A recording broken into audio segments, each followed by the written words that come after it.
class, already I uploaded 2 videos, and in that 2 videos you have got some of the models, and in this video I will discuss about used to, need and dare.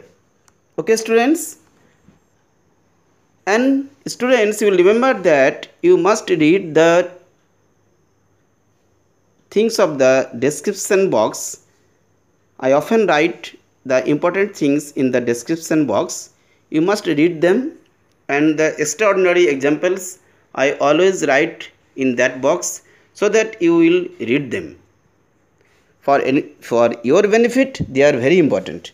Now today's topic is, this video, our topic is about used to and used to. That means used means past tense. Okay, that is the present tense used to. Use to का use हम कैसे करेंगे, use to का use कौन जगह में होता है, ये हमको जानना है. Very simple.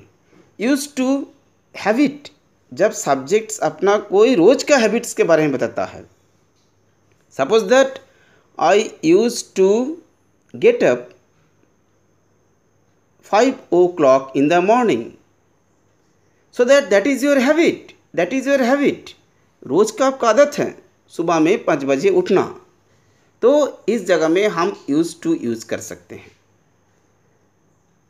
Suppose that you can say that, suppose you nowadays you live in Patna, then how can you say I used to live in Patna nowadays.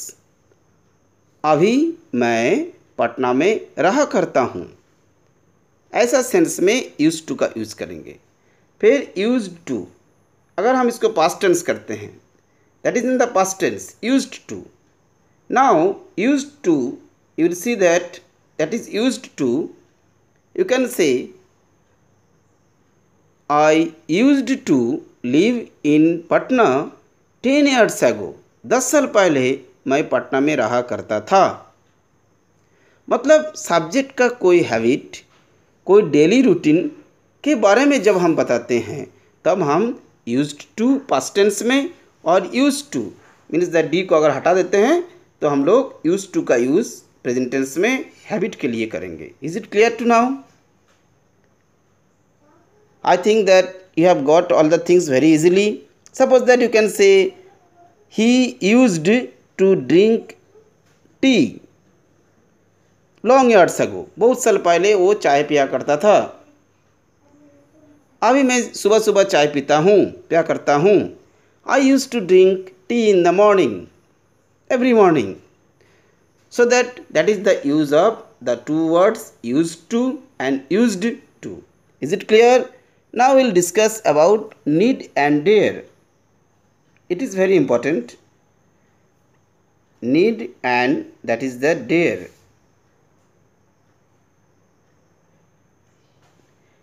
Need का यूज़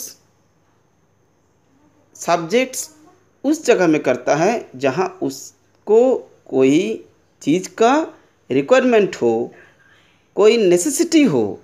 इस सेंस में हम नीड का use करेंगे. Students, आपको ख्याल रखना है, you must keep in your mind that when you use models, then you should know the meaning of the sentence. The nature of the sentence को आपको जानकारी रखना बहुत ज़रूरी है. सेंटेंस का कॉम्पोजिशन, सेंटेंस किस डायलॉग्स हो, किस सेंटेंसेस हो, किस तरह से लिखा जा रहा है, नेचर ऑफ द सेंटेंस क्या है, ये आपको पढ़कर ही मॉडल्स का यूज करना है. कहीं आपको मॉडल्स, रूल एंड रेगुलेशन जितना मैंने डिस्कस किया, या तो आपको बुक्स में भी दिया हुआ होगा. जैसे मैंने एक सेंटेंस बताया था, we eat so that we may live. तो सेंटेंस का नेचर को आपको देखना बहुत ज़रूरी है. सेंटेंस का मीनिंग किस तरफ जा रहा है, किस सेंस में बता रहा है, ये देखना ज़रूरी है. उस सेंस के आधार पर भी आपको मॉडल्स का यूज़ करना होगा. स्टूडेंट्स, नीड मीन्स दैट जहाँ पर कोई ज़रूरत हो। ए पॉजिटिव और नेगेटिव सेंटेंस में भी यूज कर सकते हैं। You need not to come here, तुम्हें आने की कोई ज़रूरत नहीं है। इस जगह में हम नीड का यूज़ करेंगे, मतलब आवश्यकता हो।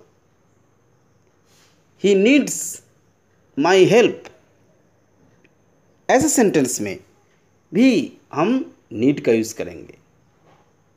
डेयर ए इम्पॉर्टेंट है। डेयर मीन्स हिम्मत। डेयर वर्ड्स का यूज़ हम लोग हमेशा करते हैं।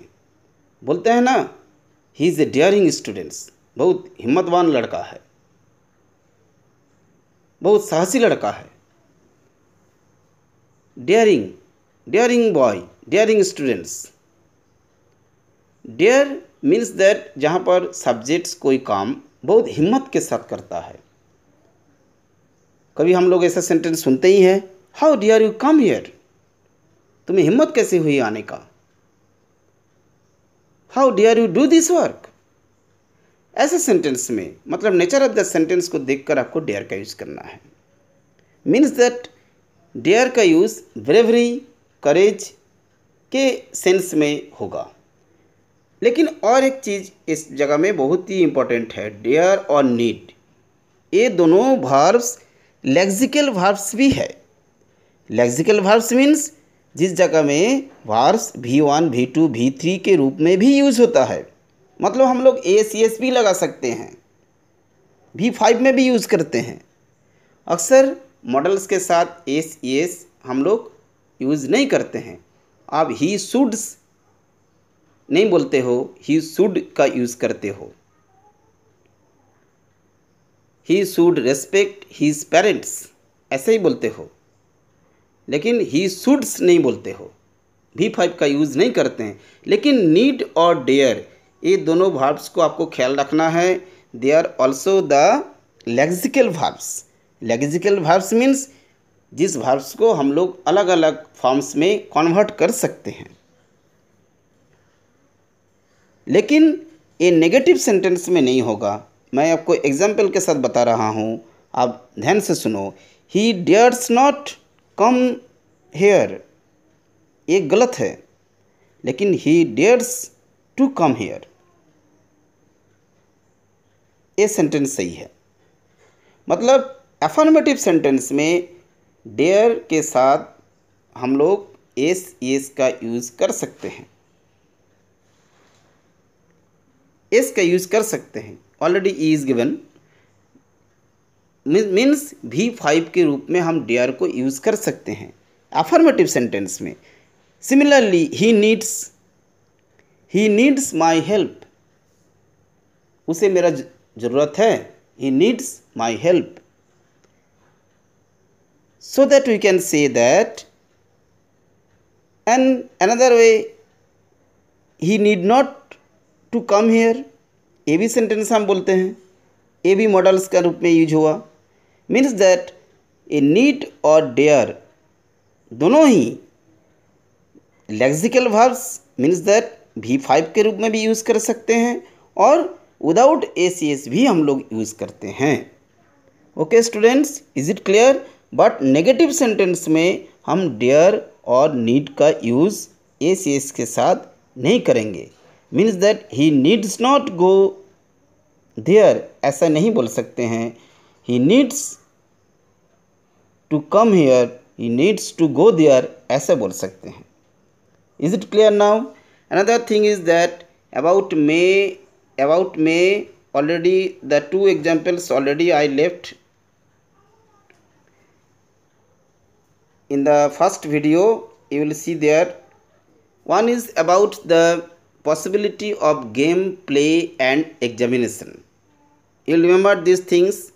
Make a use, suppose that the result of the examination, suppose that we say that you may get full marks in the examination. 100% guarantee के साथ हम नहीं बोलते हैं। He may get 100% marks in maths. He may pass in the examination. It may not be also. मतलब संभावना है, ऐसे ही सेंस में हम लोग बोलते हैं, may का यूज़ करते हैं। और प्ले और गेम्स में सपोज दैट ऑफन यू से इंडिया में विन द मैच, इस मैच को इंडिया जीत सकता है, गारंटी नहीं देते हैं, मे का यूज़ करते हैं। भले हम लोग दिल से कहते हैं इंडिया ज़रूर जीतेगा, लेकिन सेंटेंस में हम मे का यूज़ करते हैं। आप वेदर टेलीकास्ट में भी देखे होंगे, ये कहा जाता है today it may rain, today it may be cyclone. नहीं भी हो सकता है, ऐसा भी हुआ है, टेलीकास्ट के बाद भी आपका साइक्लोन का डायरेक्शन बदल गया होगा। So that we use may. So the two sentences, the two conditions you will remember. ऐसे इस सेंटेंस सभी जो एक्स्ट्राऑर्डिनरी सेंटेंसेस है वो डिस्क्रिप्शन बॉक्स में मैं हमेशा लिखता हूँ, आप ज़रूर उसे पढ़ोगे। Now the chapter modal verb is completed. You the students, you must watch my 3 videos and you'll get the complete concept of modals. Okay students, bye.